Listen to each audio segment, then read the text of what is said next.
സ്നേഹം എന്ന് പറയുന്ന ദൈവികമായ വികാരത്തെ കൈമാറുന്നത് ചുമതലമുണ്ട്. അതിനെ കൊല്ലാനുള്ള ഉപകരണമാക്കി മാറ്റുകയാണ് എനിക്ക് തോന്നുന്നത് യുദാസിൻ്റെ ഏറ്റവും വലിയ തെറ്റ്. ആ ഏറ്റവും വലിയ തെറ്റ് ചെയ്തവൻ്റെ പിന്നിലും കർത്താവ് സ്നേഹിത എന്ന് വിളിക്കുമ്പോൾ അതിൻ്റെ അർത്ഥം എന്താ?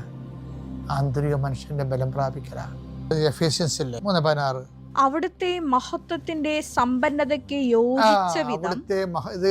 ഇത് ഞാൻ പറഞ്ഞു കേട്ടത് ഇതുമായിട്ട് അവിടുത്തെ മഹത്വ സമ്പന്നതയ്ക്ക് യോജിച്ച വിധം അവിടുന്ന് തന്റെ ആത്മാവിലൂടെ നിങ്ങളുടെ ആന്തരിക മനുഷ്യനെ ശക്തിപ്പെടുത്തണമെന്നും വിശ്വാസം വഴി ക്രിസ്തു നിങ്ങളുടെ ഹൃദയങ്ങളിൽ വസിക്കണമെന്നും. ഈ ഒരു സാഹചര്യത്തിലും വിശ്വാസം വഴി എന്താണ് നമ്മൾ വസിക്കേണ്ടത്? വിശ്വാസം വഴി നമ്മളിൽ ക്രിസ്തു വസിക്കണം. വിശ്വാസത്തിൻ്റെ ഫലം ക്രിസ്തുവാണ്. വിശ്വാസത്തിൻ്റെ ഫലം അനുഗ്രഹങ്ങൾ മാത്രമല്ല, അതൊക്കെ ആദ്യകാലം ആന്തരിക മനുഷ്യനെ സംബന്ധിച്ചിടത്തോളം വിശ്വാസത്തിൻ്റെ ഫലം ക്രിസ്തുവാണ്.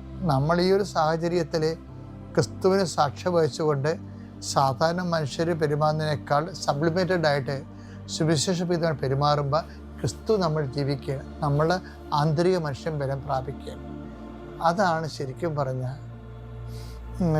ഒരു വ്യക്തി ആത്മീയ വളർച്ചയിൽ കൈവരിക്കേണ്ട ഒന്നാമത്തെ നേട്ടം. ഇത് നമുക്കൊരു ചാലഞ്ചാണ്. ഇന്നത്തെ എല്ലാ ജീവിതത്തിലും നിനക്കിത് വഴിപിടിച്ച നിൻ്റെ പെരുമാറ്റത്തിലെല്ലാം ഈ ഒരു ചൈതന്യം നിലനിർത്താൻ ആന്തരിക മനുഷ്യൻ ബലം പ്രാപിച്ചതായിട്ട് നിനക്ക് അനുഭവിക്കാൻ സാധിക്കട്ടെ എന്ന് പ്രാർത്ഥിക്കുന്നു.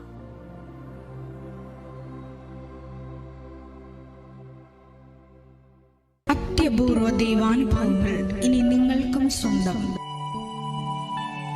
ഈ യൂട്യൂബ് ചാനൽ ഇതുവരെ സബ്സ്ക്രൈബ് ചെയ്തിട്ടില്ലെങ്കിൽ ഇപ്പോൾ തന്നെ സബ്സ്ക്രൈബ് ചെയ്യുക.